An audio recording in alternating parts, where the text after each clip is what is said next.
Morning. আজকে 31 March 2025, সময় 8:30। এখন আমরা বেরোলাম হচ্ছে শঙ্করাচার্য টেম্পল দেখতে। এখান থেকে সামনেই, বেশিক্ষণ দূর নয়, 15-20 মিনিট লাগবে, 15 মিনিট হয়তো লাগবে। আজকে শেষ আমাদের শ্রীনগরে থাকা আর এই হোটেলে থাকা। সব লাগেজ মোটামুটি প্যাকিং হয়ে গেছে, শুধু শঙ্করাচার্য টেম্পল দেখে ফিরে এসে আমাদের প্যাকিং বাকি করে গাড়ি ধরে বেরিয়ে যাব। আমাদের একটা এই যে তমালদা আজকে এখান থেকে ফ্লাইট আছে, আজকে এখান থেকেই করেছে। তো আমাদের আজকে দিল্লি থেকে ফ্লাইট আছে কালকে সকালবেলা, কালকে 11:30। তো রাত্রি 8:30 ট্রেন আছে। তো একটা ফ্যামিলি আজকে আমাদের সঙ্গে যাবে না, সবাই আজকে ওই জন্য শঙ্করাচার্য টেম্পলটা দেখে হোটেলে ফিরে চেক আউট করে বেরিয়ে পড়বো। আচ্ছা, কালকে একটা বড় ইনফরমেশন দেওয়া হয়নি, ভিডিও শেষ করতে বলতেও পারিনি। কালকে হচ্ছে আমরা লালচক মোড়ে গিয়েছিলাম। লালচক মোড়েতে কারণ হচ্ছে কিছু কেনাকাটা করার জন্য। আপনারা যেই আসুন না কেন, এই ফুটেতে না কেনাকাটা করে চলে যাবেন হচ্ছে লালচকে। অসাধারণ বড় মার্কেট, এত বড় মার্কেট যে কিনে শেষ করতে পারবেন না। ঘন্টা 3 সময় লাগবে শুধু মার্কেট ঘুরতে, শুধু কেনাকাটা করতে। সব রকম জিনিস পাবেন, সব রকম। প্রায় 1.5 থেকে 2 কিলোমিটার শুধু হেঁটে যেতে হবে, শুধু লালচক মোড় থেকে লালচকের ম্যাল রোড পর্যন্ত। দু সাইডেই মার্কেট, ওখানে কেনাকাটা করবেন। ওখানে ঠকার চান্স খুব কম থাকে, এখানে এলে ঠকে যেতে পারেন। ঠিক আছে, চলুন এবার শঙ্করাচার্য টেম্পলের দিকে যাওয়া যাক। এখন তো 8:30, কতক্ষণ লাগে বলুন।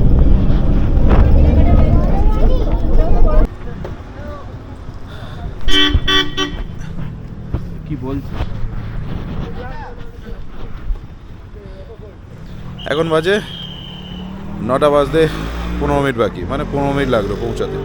বেশি দূর নয়, উল্টো দিকে। এখানে লেখা আছে, এই দেখুন একটা বোর্ড মারা আছে, ব্ল্যাক বিয়ার। এখানে পার্কিংয়ে নামিয়ে দিল। সিআরপিএফ জওয়ান আছে এখানে। এখান থেকে অটো যাচ্ছে, এইরকম অটোও যাচ্ছে। অটো করে যেতে পারেন, হেঁটেও যেতে পারেন। এখন আপাতত জিজ্ঞাসা করি যে অটো করে যাব না হেঁটে যাব, দেখি কী করা যায়।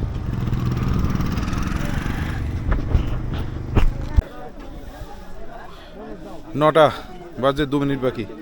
হেঁটে হেঁটে এত পর্যন্ত আসতে হলো, পৌঁছে গেছি। এবার এখান দিয়ে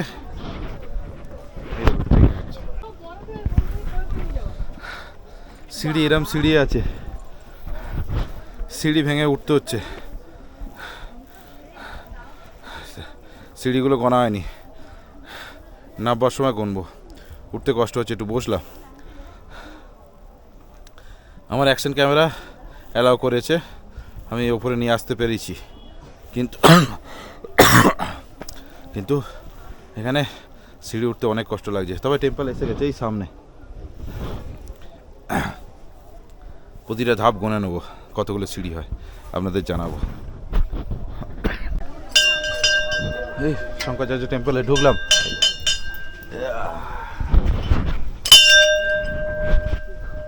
এই যে উঠছি,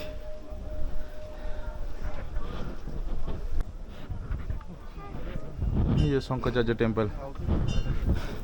এখানেও সিঁড়ি ভেঙে উঠতে হলো, লাইন দিতে হয়েছে, মানে লাইন দিয়ে দিয়ে যেতে হবে। হবো না, এটা স্টিপ সিঁড়ি, সোজা সিঁড়ি। এখান থেকে পুরো দেখুন, রেঞ্জ পুরো দেখা যাচ্ছে। দেখুন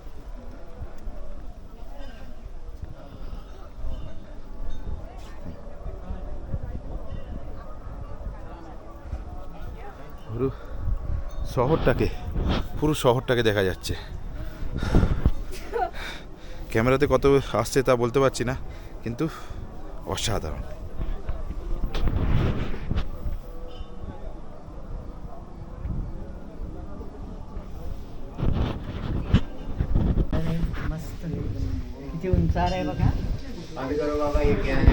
আসার সময় অটো করে এলাম। অটো আমাদের নিল 150 টাকা পার অটোতে। এবার পেছনে 3 জন, সামনে 1 জন, এইরকমভাবে পার অটো 150 টাকা করে। ঠিক উপর থেকে নিচে এখানে গাড়ি আছে।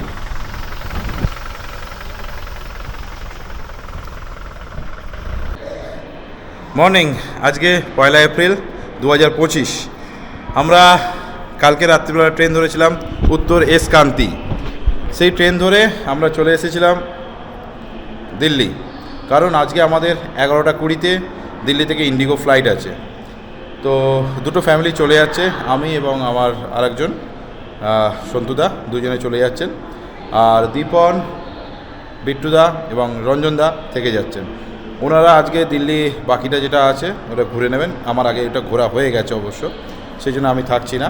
তো বাকিটা ওনারা ঘুরে নিয়ে রাত্রিবেলা ওদের ট্রেন আছে পূর্বাতে। আমাদের ট্রেন ছিল উত্তর এসকান্তি, কালকে রাত্রির 8:30টার সময় ট্রেন দেওয়ার কথা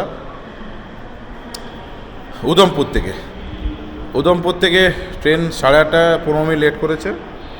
ওটা কাটরা থেকে ছেড়ে আসে। উদমপুর থেকে আমাদের ট্রেন ধরে ভোরবেলা পৌঁছে গেছি, একদম 6:55 ঢোকার কথা, 6:55তেই ঢুকেছে। এবার এখান থেকে আমাদের রিটার্নিং রুম নেওয়া ছিল দিল্লিতেই। এই আমাদের রিটার্নিং রুম 514। এটা এক্সিলেটার থেকে উঠে ভিআইপি লঞ্চ থেকে পাশেই একদম রিটার্নিং রুম 514, এসি রুম আছে, কোনো অসুবিধা নেই। আমাদের পুরো রুমটাই আমরা নিয়ে নিয়েছি। আর আমরা রাস্তায় ব্রেকফাস্ট করে নেবো, করে নিয়ে এয়ারপোর্টের দিকে গাড়িতে রওনা দেবো।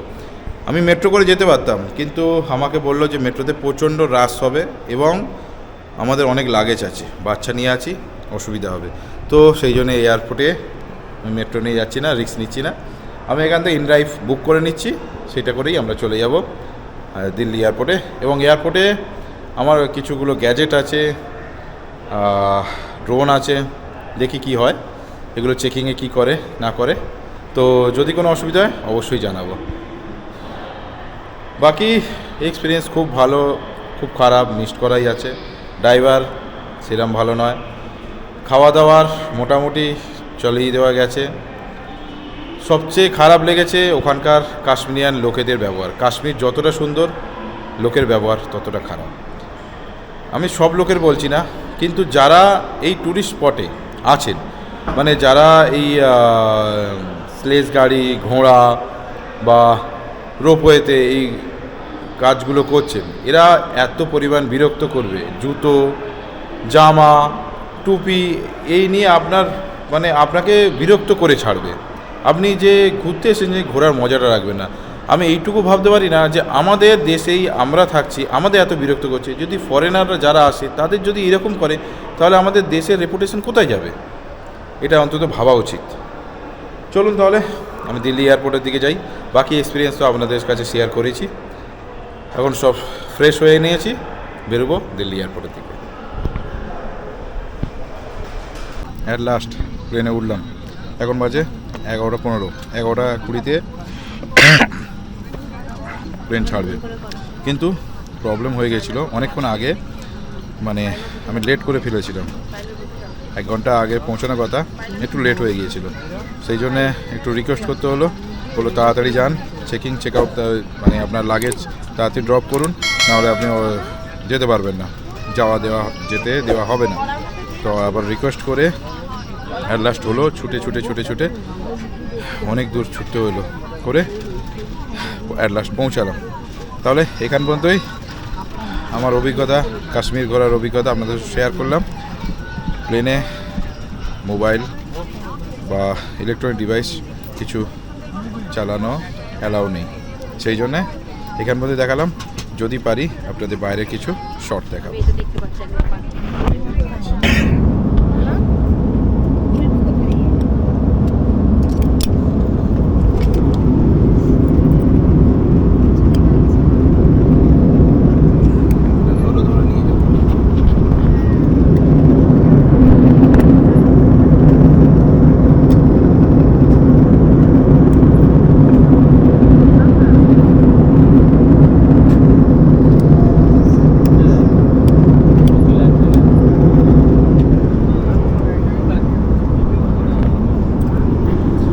ফ্লাইট ছেড়ে দিয়েছে, টেক অফ হয়ে গেছে। এবার আমরা রওনা দিলাম ঘরের উদ্দেশ্যে। ওখান থেকে নেমে কোনো ক্যাব বুক করে ঘরের দিকে রওনা দেবো। আমার ব্লগ কাশ্মীর ব্লগ এইখান পর্যন্তই শেষ হলো। যদি ভালো লেগে থাকে অবশ্যই সাবস্ক্রাইব করবেন এবং একটা লাইক অবশ্যই দেবেন। পরের বারে নতুন জায়গায় নতুন জনের সঙ্গে আপনাদের দেখা হবে। ততদিন পর্যন্ত tata, bye bye. Overall Kashmiri experience আমার খুব ভালো লেগেছে। লোকজনের ব্যবহার একটু হয়তো খারাপ লেগেছে, কিন্তু কিছু করার নেই। ওরাও ওইখানে কাশ্মীরেতে ওইটাই ওদের রুজি রোজগার। আমাদের বোঝা উচিত, কিন্তু ওদেরও কিছু বোঝা উচিত যে টুরিস্টরা আসছে, তাদেরকে মানে যে রেটটা সবার জন্য নেওয়া সেই রেটটা নিলে টুরিস্টরাও খুশি, আমরাও খুশি, ওনারাও খুশি। 200 টাকা রেটকে 2000 বললে সেটা কেউ খুশি হবে না।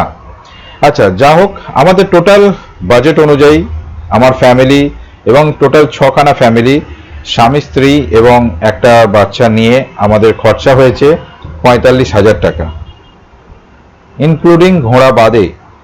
মানে ঘোড়াটা যদি ধরা হয় পেহেলগাঁওয়ের, তো আমাদের 3 জনে 3000 টাকা লেগেছে। তো সেটা ধরলে 48,000 টাকা আমাদের খরচা হয়েছে। এক একটা ঘোড়াতে যেহেতু এক একজন করেই পারমিশন ছিল, তো সেহেতু আমাদের 3 জনের 1000 টাকা করে লেগেছে। শুধুমাত্র একটা ঘোড়াতেই দুটো ছোট ছোট বাচ্চা শেয়ার হতে পেরেছিল, সেই জন্য সেটা 50% শেয়ার হতে পেরেছে। আচ্ছা, যা হোক, আমাদের টোটাল বাজেট হচ্ছে 48,000 টাকা। এর মধ্যে টিকিটটা মানে রেলের টিকিট এবং বা ফ্লাইটের টিকিট কোনোটাই ইনক্লুডিং নয়। ফ্লাইটের টিকিট আমি দিল্লি থেকে করেছিলাম, 2 মাস আগে টিকিট কেটেছিলাম, তার জন্য আমার 6,130 টাকা আমার পড়েছিল। সিট চয়েস আলাদা, তার জন্য 160 টাকা পড়েছিল, উইন্ডো সিট নিয়েছিলাম বলে। আচ্ছা, তারপরে আমরা ট্রেনের ফেয়ার, এসি ট্রেনের ফেয়ার আপনারা আইআরসিটিসির যে কোনো ওয়েবসাইটে, আইআরসিটিসি ওয়েবসাইটেই আপনারা দেখতে পারবেন টিকিটের ফেয়ার। প্লেনের ফেয়ার আপ ডাউন হতে পারে, ট্রেনের ফেয়ারও আপ ডাউন হতে পারে, কারণ আজকে এবছরে যে রেট চলছে পরের বছরে সেই রেট চলবে কিনা সেটা বলা যায় না। ওখানেতে আমাদের থাকা হয়েছিল 21 তারিখ থেকে 1 তারিখ, অর্থাৎ 10 দিন। 1 তারিখ আমরা রিটার্ন এসে গেছিলাম। তো আমাদের 10 দিনে এক্সপিরিয়েন্স আমরা আপনাদের কাছে তুলে ধরেছি। যদি ভালো লেগে থাকে অবশ্যই এটা লাইক, শেয়ার, অবশ্যই সাবস্ক্রাইব করবেন, কারণ আপনাদের ভালোবাসার জন্য আমি পরে ভিডিও আবার বানানোর চেষ্টা করব, যাতে আমি উৎসাহ পাই আরও ভিডিও আপনাদের জন্য নতুন নতুন বা নতুন নতুন কিছু আইডিয়া আপনাদের কাছে শেয়ার করব। আরও কিছু ইনফরমেশন আর কিছু দেওয়ার ছিল, সেগুলো হচ্ছে যেগুলো আমি পূর্বের ভিডিওতেও বলেছিলাম, যেমন গুলমার্গে গন্ডোলা রাইড এবং সোনমার্গের এটিভি রাইড মানে স্নো বাইক, দুধপাত্রিতে এটিভি বাইক, এইগুলো অবশ্যই ম্যান্ডেটরি আপনার বার্গেনিং করে নেবেন। গুলমার্গের গন্ডোলা রাইডটা সেটা বার্গেনিং এর জায়গা নেই, কারণ হচ্ছে সেটা আপনি অনলাইনে অবশ্যই অনেক আগে থেকে কেটে যেতে হয়। ফার্স্ট ফেজ 810 টাকা এবং সেকেন্ড ফেজ 1000 টাকা, 1010 টাকা। তো ফার্স্ট ফেজে এটা হচ্ছে আপনারা মার্চের এন্ডে এপ্রিলে প্রথম দিক করে ফার্স্ট ফেজ ঠিক আছে, কিন্তু মে মাস পড়ে গেলে, এপ্রিলের শেষের দিকে বা মে মাস পড়ে গেলে সেকেন্ড ফেজ ছাড়া উপায় নেই। কারণ আমার কিছু বন্ধু এই কিছুদিন আগে ঘুরে এসেছে, অর্থাৎ মে মাসে ঘুরে আসার পরে তারা ফার্স্ট ফেজে কোনো বরফ পায়নি, সেকেন্ড ফেজে যেতে হয়েছে, সেকেন্ড ফেজে গিয়েই বরফ পেয়েছে তারা। এবং ফার্স্ট ফেজে যদি বা কিছু জায়গা বরফ ছিল সেগুলো খুবই নোংরা হয়ে গেছে। অতএব আপনাদের সেই হিসাবে টাইম টেবিল দেখে যেতে হবে। এখন জুলাই মাসের প্রথম দিক করেই, অর্থাৎ 4 জুলাই অমরনাথ যাত্রা চালু হয়ে যাবে। তো পেহেলগাঁও থেকে যত বরফ, যেমন বরফ আমরা দেখে এসেছিলাম, যেমন বরফ আমরা উপলব্ধি করে এসেছিলাম, সেই বরফগুলো আর পাওয়া যাবে না। টোটালি পেহেলগাঁও থেকে যখন আপনারা উপর দিকে উঠবেন অল্প অল্প বরফ পেতে পারবেন। আপনারা যদি বরফের উপলব্ধি নিতে চান তাহলে ডিসেম্বর টু মার্চ আপনাদের জন্য বেটার। স্নোফলসও পাবেন, বরফও পাবেন এবং অনেক রকম অ্যাক্টিভিটিও পাবেন। আর যদি শুধুমাত্র প্রাকৃতিক সৌন্দর্য অর্থাৎ সবুজের কাশ্মীরকে দেখতে চান তাহলে অটম টাইমে, অর্থাৎ হচ্ছে বর্ষার টাইমে আপনি যেতে পারেন। অথবা যদি আপনার মনে হয় যে অমরনাথ যাত্রার টাইমে যাব, তো অমরনাথ যাত্রার টাইমে দুটোই আপনারা সিজন পেতে পারেন। অর্থাৎ আপনারা সবুজও পাবেন, হালকা বরফও পাবেন, কিছু কিছু জায়গা, সব জায়গা নয়, হালকা বরফও পাবেন, ঠান্ডাও পাবেন এবং মনোরম আবহাওয়া পাবেন। সেই জন্যে কাশ্মীরকে সবসময় সবাই বলে থাকে ভূস্বর্গ, কারণ হচ্ছে ভূস্বর্গ হচ্ছে আমাদের ভারতবর্ষ কেন, সব জায়গাকার টুরিস্টরাও এসে বলে যে কাশ্মীর ভারতবর্ষের শিরোমণি। এখানে যতটা আপনাদের সুন্দর লাগবে ততটাই আমি আপনাদের কাছে তুলে ধরার চেষ্টা করেছি, কারণ এখানে সব জায়গাতে আমি ক্যামেরা অ্যালাউ পাইনি। যেমন হচ্ছে লাস্ট ভিডিওতেই আমি গিয়েছিলাম শঙ্করাচার্য টেম্পলের ভেতরে, যেখানে ভিডিও করতে অ্যালাউ ছিল না। তো কিছু কিছু জায়গায় ভিডিও করতে অ্যালাউ নেই, সেখানে অনেক জায়গায় চেকিং আছে। বৈষ্ণব দেবীতে আমি আমার ক্যামেরা পাইনি, মানে হচ্ছে অ্যাকশন ক্যামেরা অ্যালাউ করেনি, সেখানে মোবাইল অ্যালাউ আছে, আমি মোবাইলে আর ভিডিও করা হয়নি। তবে বৈষ্ণব দেবী এক্সপিরিয়েন্স লাগতেন বেটার, খুব ভালো হয়েছে। আর ওভারঅল আমাদের ট্যুর সাজানোর প্ল্যানটাও আপনাদের কাছে তুলে ধরেছি। যেমন দিল্লি থেকে ফার্স্ট আমরা শুরু করেছিলাম, দিল্লিতে আমরা প্রথম দিন সকালে পৌঁছে দিল্লি এক্সপ্লোর করি, তারপরে রাত্রিবেলা ট্রেন ধরে আমরা পৌঁছে যাই পরের দিনে কাটরাতে। সেই দিন দুপুরে পরে আমরা বৈষ্ণব দেবী ওঠা চালু করি, রাত্রিবেলার মধ্যে আমরা বৈষ্ণব দেবী কমপ্লিট করি, ভোরবেলার মধ্যে আমরা বৈষ্ণব দেবী থেকে নেমে আসি, একটু রেস্ট নিই। বেলা 11টার পরে আমরা ওখান থেকে ছাড়ি পাটনিটপে আমাদের ওয়ান নাইট স্টে ছিল। পাটনিটপে পৌঁছে ওখানে দারুণ এক্সপিরিয়েন্স, দারুণ আবহাওয়া, খুব অসাধারণ অভিজ্ঞতা আমরা পেয়েছি। পাটনিটপে সবসময় অসাধারণ আবহাওয়া থাকে, মানে ঠান্ডা, হালকা ঠান্ডা, কিন্তু বরফ খুব কম থাকে। ডিসেম্বরে এন্ডে গেলে বরফ পাওয়া যায়, ডিসেম্বর এন্ড বা জানুয়ারিতে পাওয়া যায়। তো আবহাওয়া খুব মনোরম পাওয়া যায়।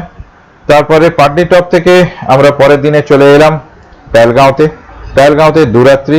আমাদের পেহেলগাঁওতে তোলা ড্রোন শট কিছু, যেখানে আজ ঘটে গিয়েছিল আপনারা নিশ্চয়ই জানেন একটা দুঃখজনক ঘটনা। সেই পেহেলগাঁও সেই স্পটেরই আমি ছবি তুলেছি। এই মাঠেতেই 26 জন মারা গিয়েছিলেন এই মাঠে, বলতে খুবই দুঃখ লাগছে। আর পেহেলগাঁওতে আমরা 2 রাত্রি ছিলাম। পেহেলগাঁও থেকে আমরা ওখান থেকে নেমে শ্রীনগরে আসি। শ্রীনগরে আমরা ছিলাম 3 রাত্রি। ওখান থেকে দুধপাত্রি একদিন, গুলমার্গ একদিন, সোনমার্গ একদিন এবং একদিন সাইট সিইং। একটা রাত্রি আমাদের হাউস বোটও ছিল। হাউস বোটের এক্সপিরিয়েন্স আপনাদের কাছে অবশ্যই শেয়ার করেছি। সেখানেও অবশ্য রাত্রিবেলা খুবই ঝড় উঠেছিল, সেই অভিজ্ঞতাও আমি দেখিয়েছি। রাত্রিবেলা ভিডিও করতে পারিনি, কারণ এত ঝড় উঠেছে রাত্রিবেলা যে বাইরে বেরোনোর মতো যাওয়া যায়নি। তাই জন্য হাউস বোটটা রাত্রিবেলায় শুরু থাকা হয়েছে। সকালবেলা ব্রেকফাস্টও খুব ভালো দিয়েছিল, অসাধারণ ব্রেকফাস্ট। আমি বলবো না যে খাবার দাবারের দিক থেকে কোনো কৃপণতা করেছে, অসাধারণ, যা কথা হয়েছে তাই দিয়েছে। শিকারা করে 1 ঘন্টা ঘোরানোর কথা সেটাই দিয়েছে। সেগুলো সবগুলোই আপনাদের কাছে তুলে ধরেছি। আচ্ছা, ওখান থেকে শিকারা করে আমাদের হোটেলে ড্রপ, যে হোটেলে আমরা ছিলাম অর্থাৎ হোটেল হিমাল, সেখানে জেকেটিডিসির অসাধারণ হোটেল। ভেতরের ছবি হয়তো আপনাদের কাছে শেয়ার করেছি, আগের ব্লগে আপনারা দেখে নিতে পারেন। হোটেল খুবই অসাধারণ, পরিষ্কার পরিচ্ছন্ন, নিট অ্যান্ড ক্লিন। সবসময় 24 আওয়ার্স গরম জলের সুবিধা পাওয়া যাচ্ছে, এবং গরম জলের সুবিধা থেকেও সবচেয়ে ভালো আছে ওখানকার যারা ওয়েটার আছে, সবসময় 24 আওয়ার্স সার্ভিস দিয়ে গেছে আমাদের। খুবই ভালো লেগেছে কাশ্মীর ঘোরা। আমার টোটাল এক্সপিরিয়েন্স আপনাদের কাছে তুলে ধরলাম। আপনাদের যদি ভালো লেগে থাকে একটা লাইক, শেয়ার আর সাবস্ক্রাইব অবশ্যই করবেন, আর পাশে থাকা বেল আইকনটি অবশ্যই প্রেস করে জানাবেন যে আমার ভিডিওটা আপনাদের কত ভালো লেগেছে। তো এরপরে ব্লগ আবার আসবে, নতুন ব্লগ, কাশ্মীর ছেড়ে নতুন কোনো জায়গাতে আবার এক্সপ্লোর করতে যাব, আপনাদের কাছে তুলে ধরবো। ততদিন পর্যন্ত টাটা, বাই বাই।